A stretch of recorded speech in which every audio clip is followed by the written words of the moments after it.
go to the slide and like how you can go for which pages. You go to offering, and in this offering you can look at the methodology of it, which is the review offering, configure to fit, generate the setup task. When you implement, you collect the data, you enter the setup data, you test, then you deploy. So in Fusion, mostly this is the methodology which has been followed. First you plan, then you implement, then you deploy. Deploy in the sense, identify setup which will be deployed in the golden instance. Either we call it a golden instance, or many times like we do the deployment directly in production. Anyone can say like what is golden instance? The same terminology we used to use in EBS implementation also. Maybe UAT, for example. I don't The know golden- EBS, but maybe vanilla backup, like vanilla backup. Yeah, the golden is the basic setup that you had it without any values or any data inside or transaction inside it. That's right. That's right. You have just the configuration into that environment. You do not we call create, it vanilla backup. Yeah, Whenever vanilla you set backup. up, Where you have the setup but no transactions, and you will have only those setup which you need to carry to the production. So it becomes so much easier that you export from that instance or that pod and put it on the production environment. Okay. And this is the methodology. This is the same application. As I said, you plan it, you configure, you implement, then you import or export, then you transact and maintain. And this is the way, like getting started, you configure the offering first. We configured it, we enabled the extra finance module. Then we manage the implementation project. Then we manage the configuration packages, which is move the configuration from one pod to another pod, and all task search also we can do. So this is just the screens for references. This, many of the times I had asked this question. You can have a 30-second reading on this. Any question? Or I had asked this question many times.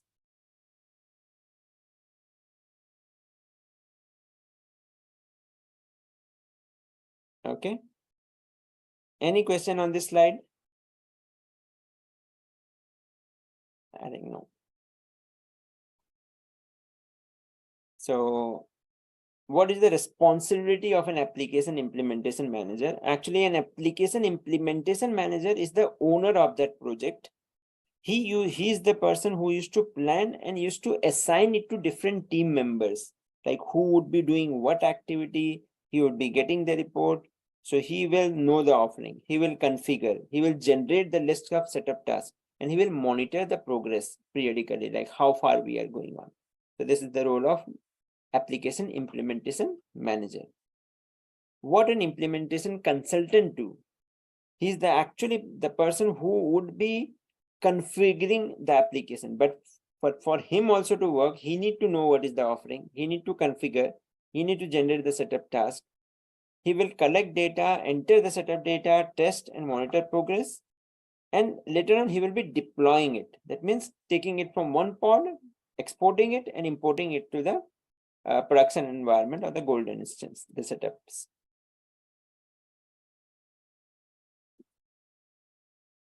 Functional owners, which is the, let's say, functional owner for finance or functional owner for FSM. So they would be doing the same thing, but only for their specific area.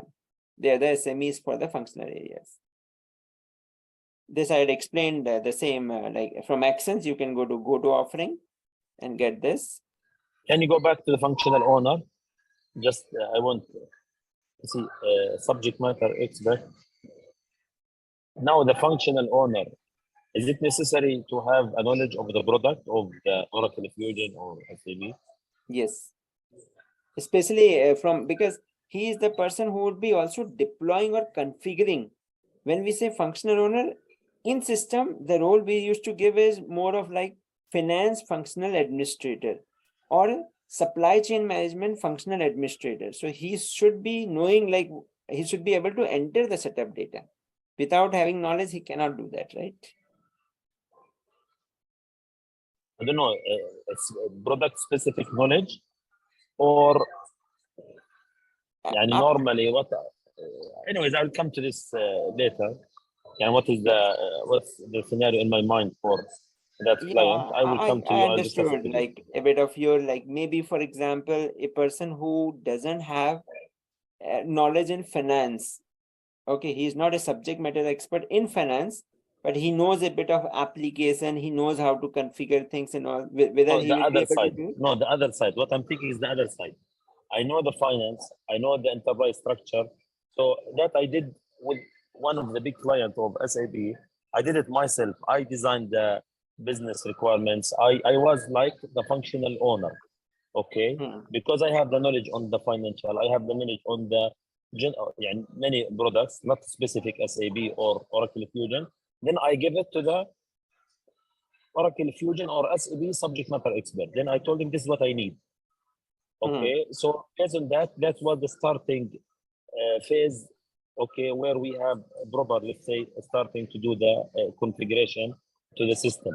I have someone who understands what products provide, and I am the one who's requesting what or understanding the business requirement from the client and give it to the consultant, to the subject matter expert.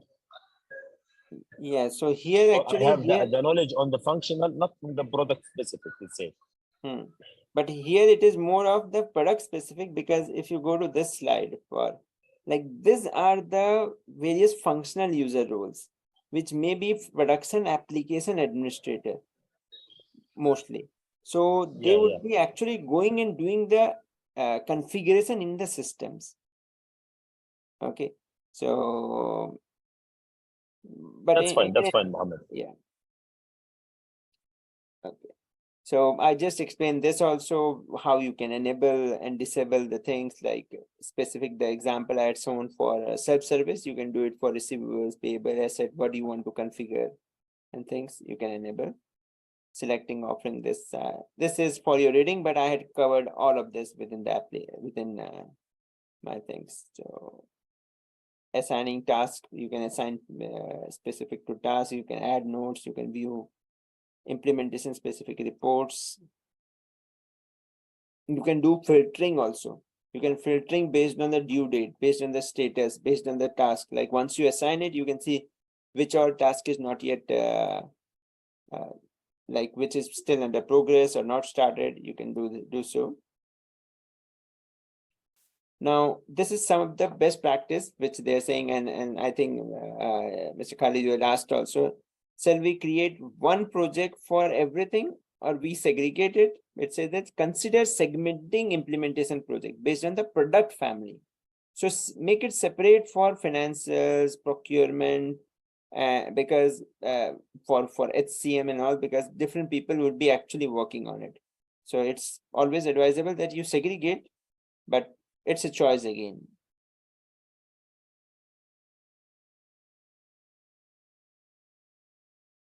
Yeah, this is one important thing when you'd be actually configuring it.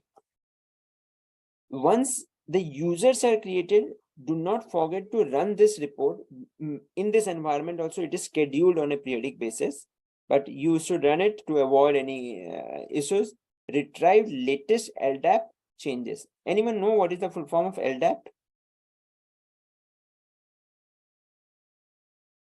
Lightweight directory structure.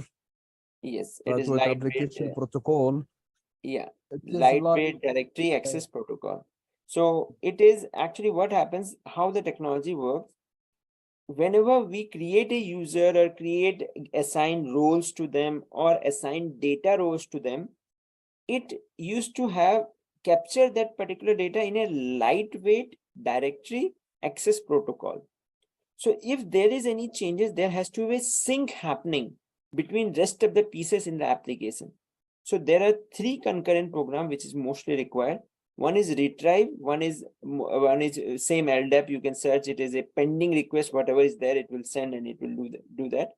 And one is import and update user security rules or something. So which I had shown in the previous, and it is part of my slide. So these are the 3 main programs which you used to run or schedule it periodically.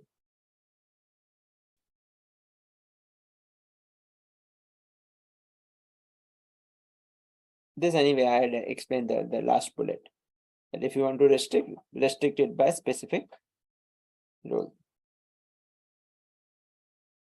This is a topic which we had discussed theoretically, but today we would be going into the application and we'll be seeing and discussing further on some detailed concepts inside the application. So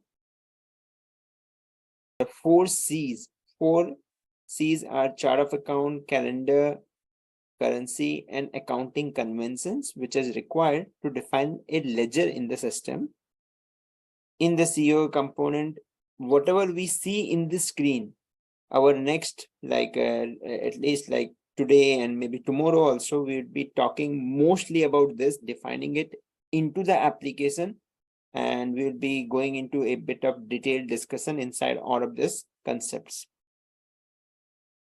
So when we define the chart of account, there's some best practices. We looked at it. We talked about something about value sets. From here, like I had provided some screenshot. This is for your reference. This is, you can find it in our previous sessions uploads also. These slides are there where you can refer it if you want to refer it, but the easiest way to go itself. So always when you would be working, go into the application. First, open the implementation project. And from the implementation project, we start working on it. Not to get confused, here you can start and how you would be like to do some practice and hands-on of it. Like you would be creating by your own also, right? Into the application. Serial and the end of it. And maybe serial and maybe first name of the guy with serial. يعني ESP financial report dash for example Hazem 01 Ibrahim 02 like this. Exactly. It is better if you do that. The reason being, we'll be easily able to track it, and it will be convenient for you to do. Here also I can see like this, I think one time I had created. This is Aspire finance project. So let me do one thing.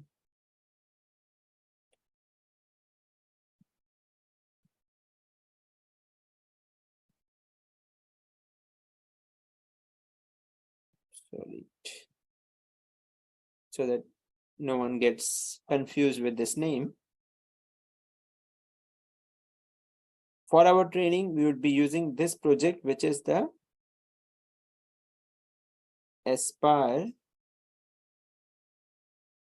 Finance Project 1. Okay. This we had created today.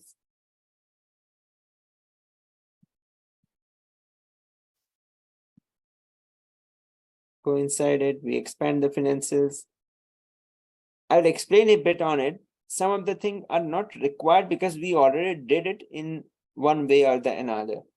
So if we see, the first is define common application configuration for finance. So inside it, we have defined synchronization of user and roles LDAP.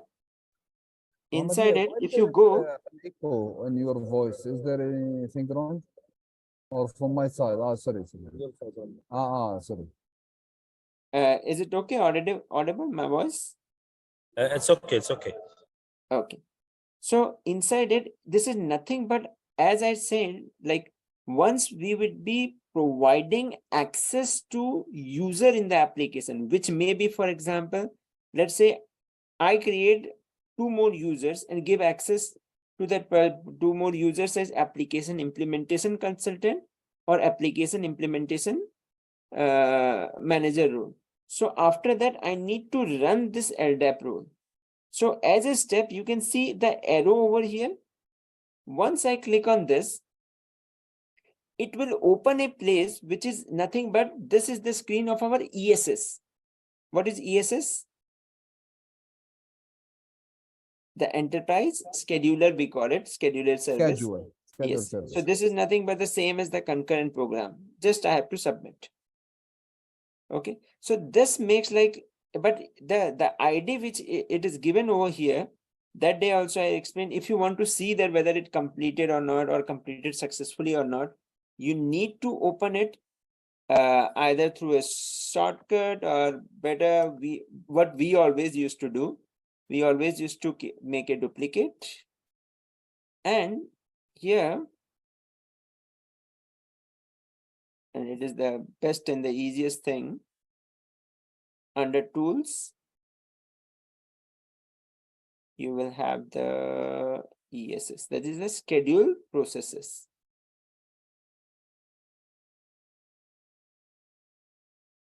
You can see this is the exact retrieve LDAP, this is submitted, this is running. Okay, but as we had not created any user now, whatever users we had created it earlier. So it's fine. Let it run and complete. We can go ahead and proceed with this, but we'll keep it open because many things you just click over here and it will trigger the processes. Yes, we were here. Okay. Then next, what is there?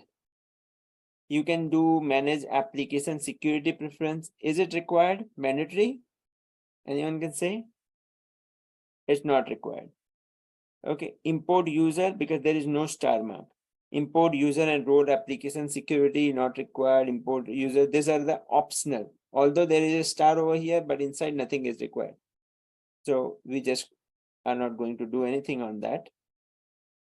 We go to define implementation user. But we had already created the implementation users and things. So we create the implementation user, we create data roles. Data roles is like we give them access to the data access and thing, whatever is required. We already did that part previously. So nothing is required to be done here.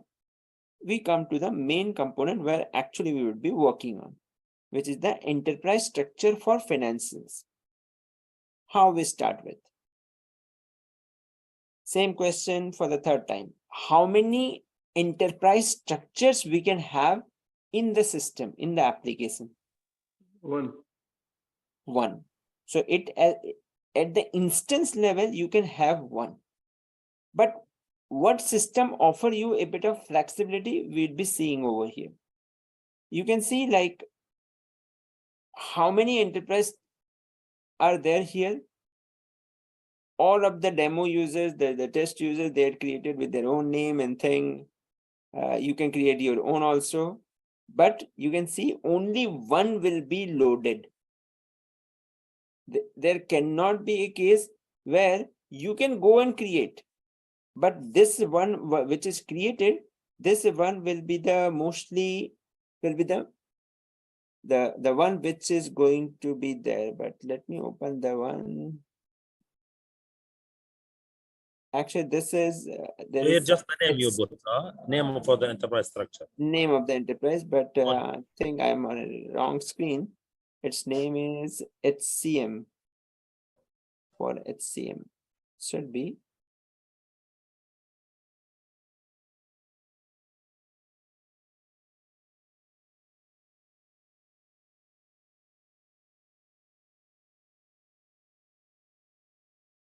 sorry, it is under this enterprise, define enterprise for finances.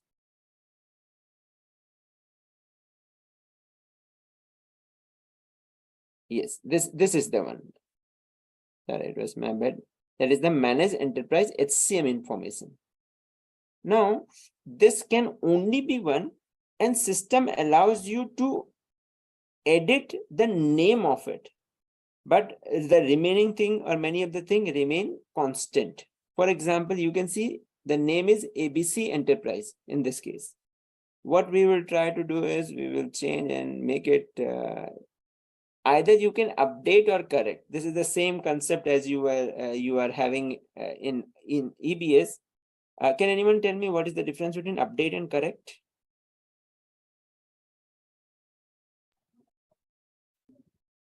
Correct where In the update, the system will create a new version of the record. For the correction, it will override the current values of the current record in the same version number. Exactly. So we will say instead we correct it, because for the update, you will have a date track history. Okay, so we will say effective start date as effective first. Let's try to do so. We name it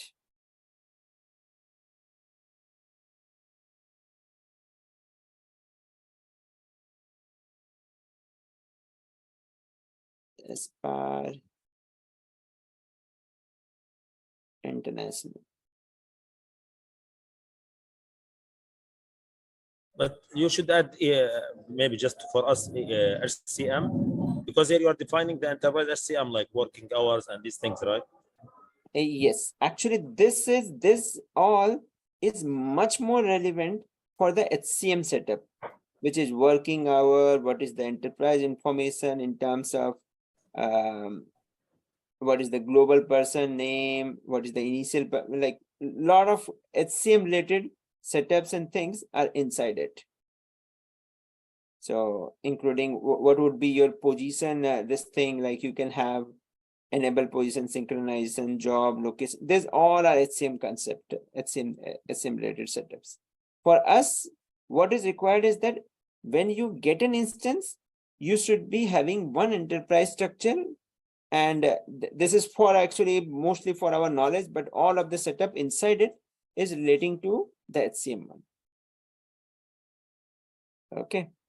So location, anyway, we can later on also change, because sometimes if there is a switch in the this thing, let's keep as it is, because there is no configuration relating to this particular screen rather than just looking at the name. So it is just for our knowledge that this is the name of our enterprise, but no impact on our chart of account or something or anything.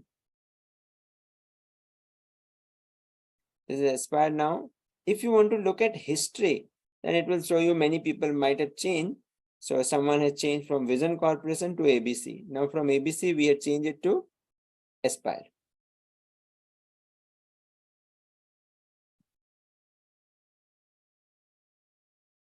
But from HCM point of view, the configuration inside is are much more relevant, and it sets the core of the HCM implementations. We can go ahead and define location in the system. So we'll just define one location. So if you want to define location, you can manage it in a spreadsheet, or you can create a location directly. Okay, before creating, let me explain you one of the concept. And Location is what is being explained on the enterprise structure. yes, Location location, actually you can attach it at multiple levels. You can attach at the enterprise structure, and it is also a you can attach it at legal entity. When you define legal entity, when you define business units, then also you need to attach locations. But I will be also talking something which is a legal address. So locations should not be confused with a legal address. Legal address is a separate object which we need to define separately. But this location, even from inventory perspective, from like where you receive the item, also you need a location where you would be receiving. So this is the same placeholder where you would be defining the locations in the system. But just to show you, you can see double stars over here, here and here. What do you know? If it is a single star, what it means? double star, one of them. Exactly. If it is a single star, that means it is a mandatory field for searching. If it is a double star, that means either of them, you put it in many of the screens, you can see in payables, receiver, all of the places, there will be 5, 6 fields, everything having a double star. That means you put any one of them and you will be able to search the information. But let's say if you want to put the city and search, it will not work. You need to put any of this as a mandatory field for searching. Sometimes you have to be smart. We don't know any location which is having a name of like Saudi Arabia or Saudi or UAE or something. So what we do? We can go a bit in the advanced search, and this is the same feature. It applies across the application, and you should know about it. Is we say the name starts with, or the name contains. Contains also is different. We say name does not contain, and you say the name does not contain FAUG. Anything you type in, or type 1, 2, 3. Okay, you search, then and always prefer that you should, then it will list down everything for you. So this is the way, if you want to do it, where the system does not allow you the blind search. Blind search, like if nothing is mandatory, you can just do a blind search and see everything. But this is the way you can search for many things. But if you know that there is a location you have defined having some name in between UAE, so you can say contain, equal, between, not between, and these options are mostly in everywhere in Fusion, which makes the search capability much more easier. If you want to add a field also out of these fields and it is not displayed, you can add fields. You can add any other criteria to search also. Based on that, you want to put an additional criteria. That is also you can do. So system gives you this functionality and options everywhere. If you search on this basis one time, you want to save it so that next time when you come, you don't have to put all of this. Okay, you can save it, give it a name, and you can make it a like location as per location search. Just I'm giving a name. Okay, I say set as default. If you keep it run it automatically, so whenever you will be coming, you will be seeing that value, unless otherwise you change it. Okay, so you can do this also. So we had saved the search, and in this it is aspire location is, and next time you come over here, it by default this location will be there. There's a save search will be there, and this functionality is across the application everywhere same. Okay, so we have many locations. Either we can use any one of them or we can create one. So let's go ahead and create one location. For an effective start date, let's keep the oldest date. Location set. We will be talking about it a bit in detail. So I told like this is nothing but the reference data set. How many reference data set comes into the system out of the box? I talked about it previously. One is definitely common set. And is there any other?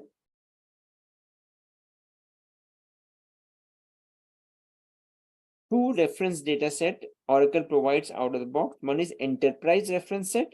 One is common reference set. And mostly we use common, and if you want it to be some specific to some specific BU or something, you can define additional, but we will be discussing and we'll be having some good example in payment terms and things about it. But the same field you will be seeing in many of the configuration screens, that which reference set it belong to.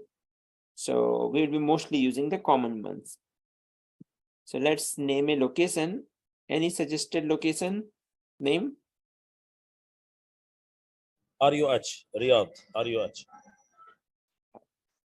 Okay, No, name it Riyadh, code RUH. RUH. Okay.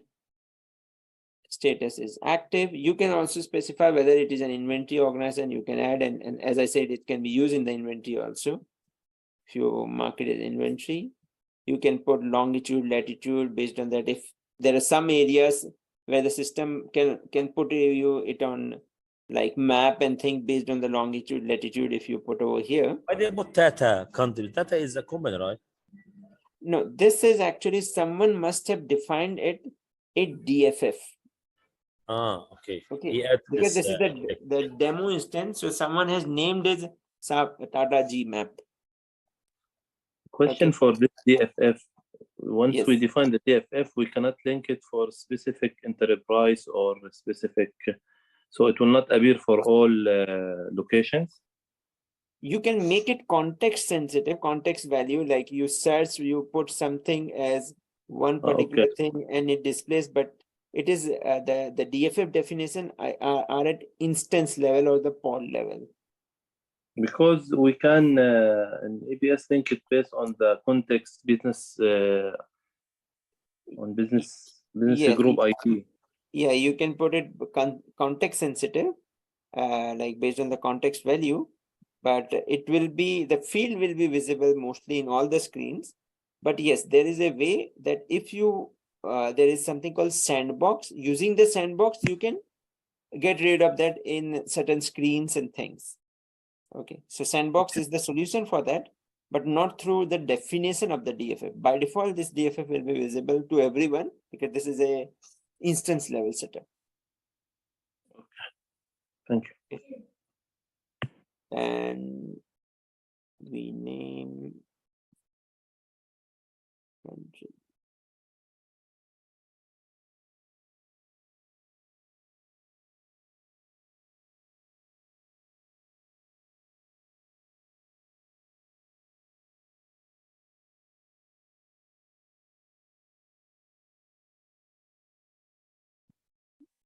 These are not mandatory, but we put like post box number 167, just any dummy information.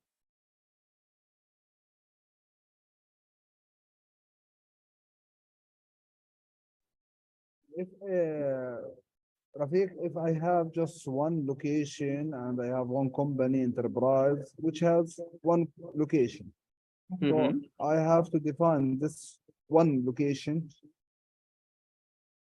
Yes, location wise, you have to define one location at one place, and one more, you need to define a legal address also in the system because it's a registered entity. So while registration, what is the legal address? That is there is a separate screen where we will be defining the legal address. Legal address for the CR, I believe. Yes, for the CR, correct. For the Okay. legal entity. But for location, you can define one location, that's absolutely fine. Okay. And this location can be used actually at multiple places because when, let's say in the when you do create AR invoices, there is something called bill to site and thing also which will be required. Bill to site, what is the difference between ship to site, bill to site? Anyone can give it a try? Same as EBS also. This one, if I want to ship the item to different location, so I will No, define to the to supplier this or to the location. ship Yeah. address, or if I want same look, I want to send the bill to different site or different location. So I can use same location for both, or I can define different addresses for each one.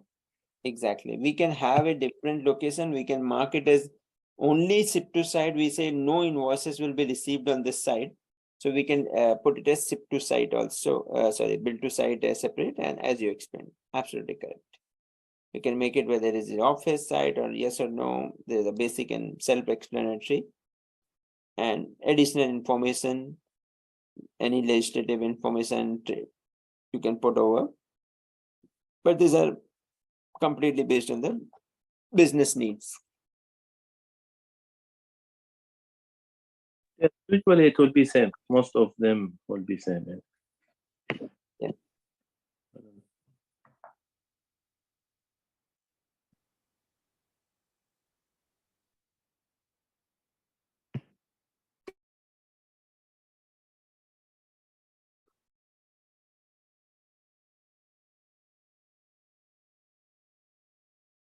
Let's say if it appears in our location, we can edit that also.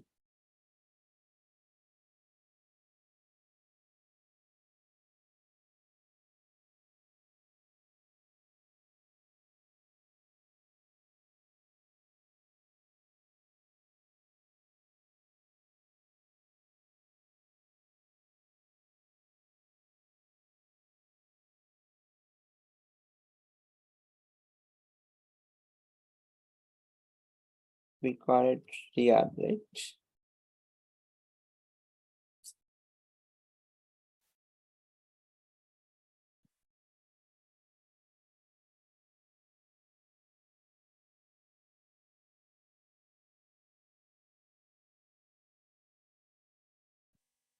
1 riyal was already there, but our is RUH.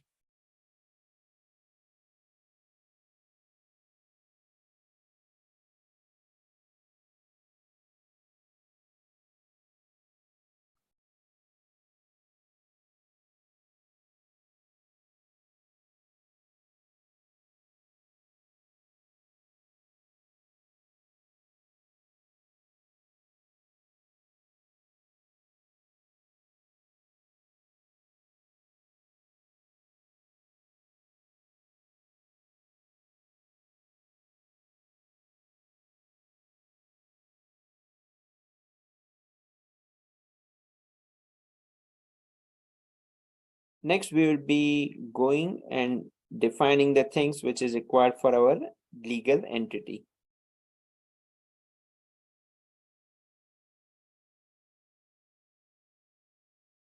Demo instance used to be slow. So then we have in the legal entity, we have legal jurisdiction, legal authorities, legal addresses, legal entity. But as I said, there's a difference between location and a legal address. Legal address is a must. Without having a legal address, you cannot actually define or complete the legal entity setup because you need to attach that over here. Many a times you may get confused that you had already defined location, but it is not appearing in the list of value location because it also says as location, but it is a legal address and it has to be defined separately.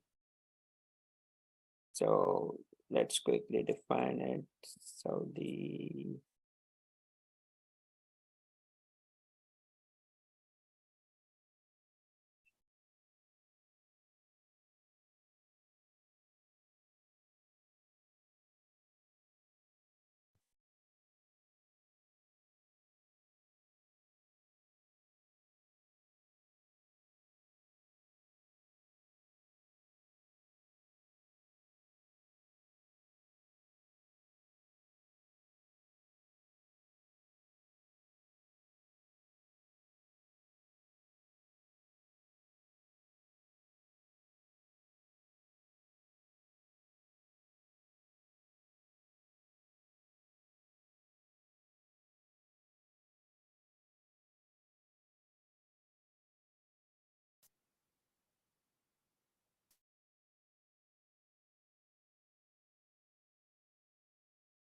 R. Go Riyadh +3. yeah, right. Yeah, right. GMT +3.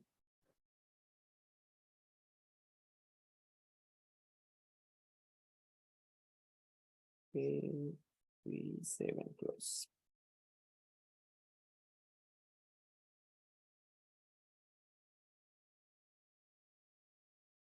Can anyone tell me what is the difference between a legal entity and a legal jurisdiction and legal authority? The legal entity is the company entity. And we are doing setup for Spire. So Yes, the legal is Spire. so it is the artificial person created by law having a separate identity. So it is identified by law as an existent business or existing Yes. entity. For jurisdiction, it's the entity for tax department and tax authority.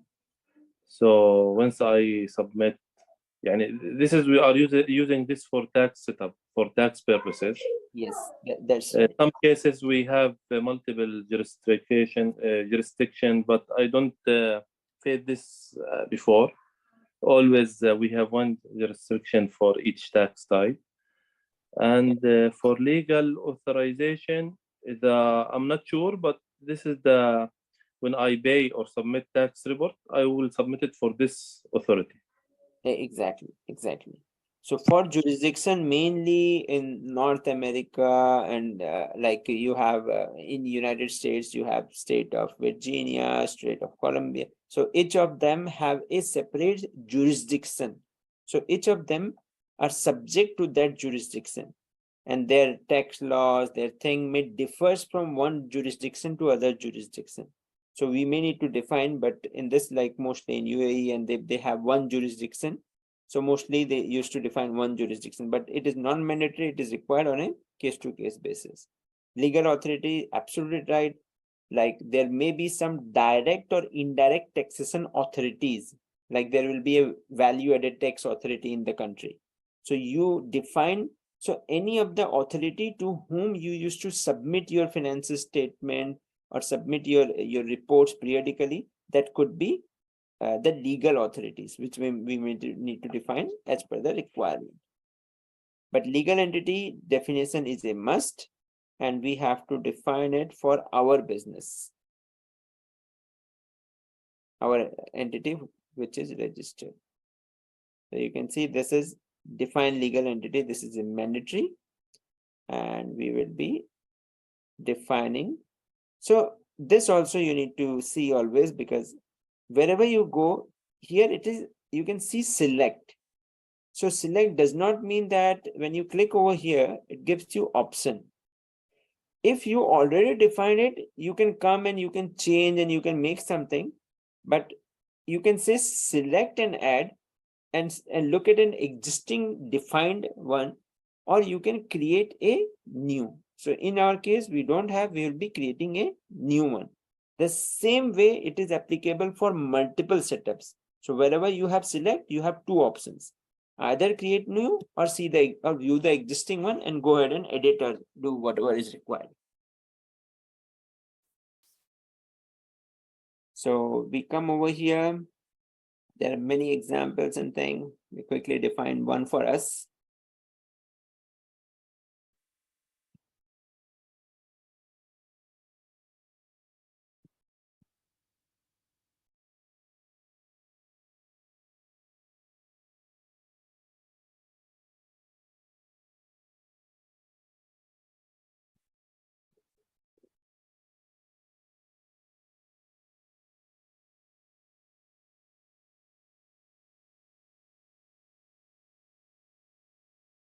International legal identifier,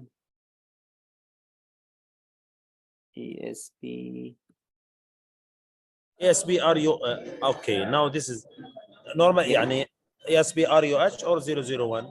RUH, that is also fine. It can Yeah. be anything. We can, these are non-optional, but these are optional, but you can specify exactly as per your CR document that when it was registered, what is the start date, whether it is a payroll statutory unit and legal employer. This is more relevant from the HR perspective, but just a one-liner explanation. Payroll statutory unit has the right to process payroll. Legal employer has the right to employ people. In many of the cases, it happens that there is a group company and under which there are 50 legal entities. So all they do not go and process the payroll for them. They do not hire employee. Many of the cases, out of the 50, only five legal entity will be hiring the employee and will be legal employer. Rest of them will not be legal employer. So if that's the case, you can enable it. Let's enable it for our case. And if, for example, some of the time, if you say that it is a legal employer, okay, then definitely you need to pay for them, right? So you need to tell, like, for this, who is the payroll statutory unit? It can be a different legal entity who would be processing payroll. So you need to select it, but we will enable both for this. But these are HR relevant setups. What is the legal address? Here we will be picking our address, what we had defined.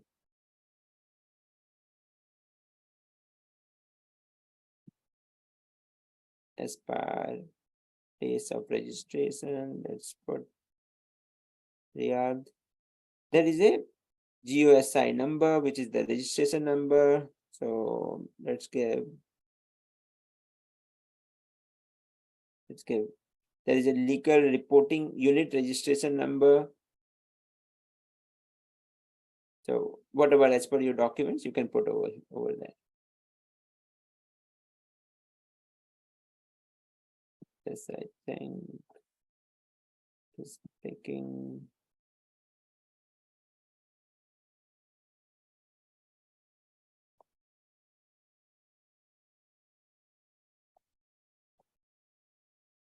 Okay, I had unticked it, that's why it is trying to look for this value.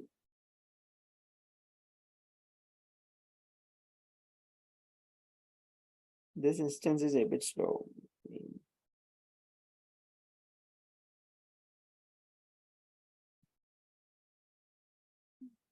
Digital unit. Yes, now it will allow us to save.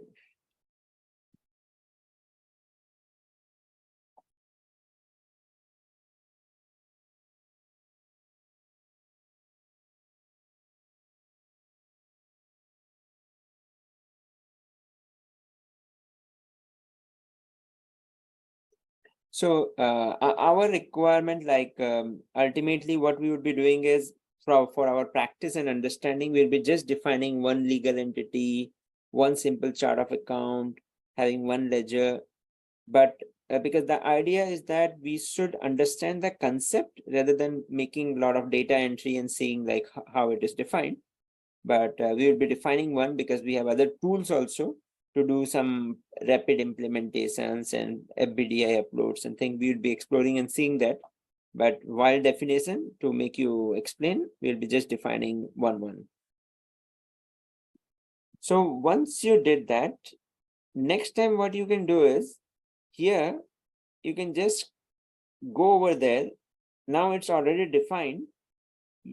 Select and add, apply.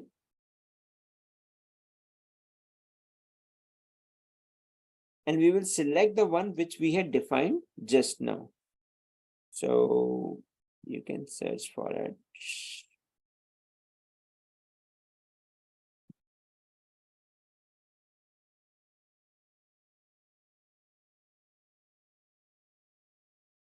Aspire International.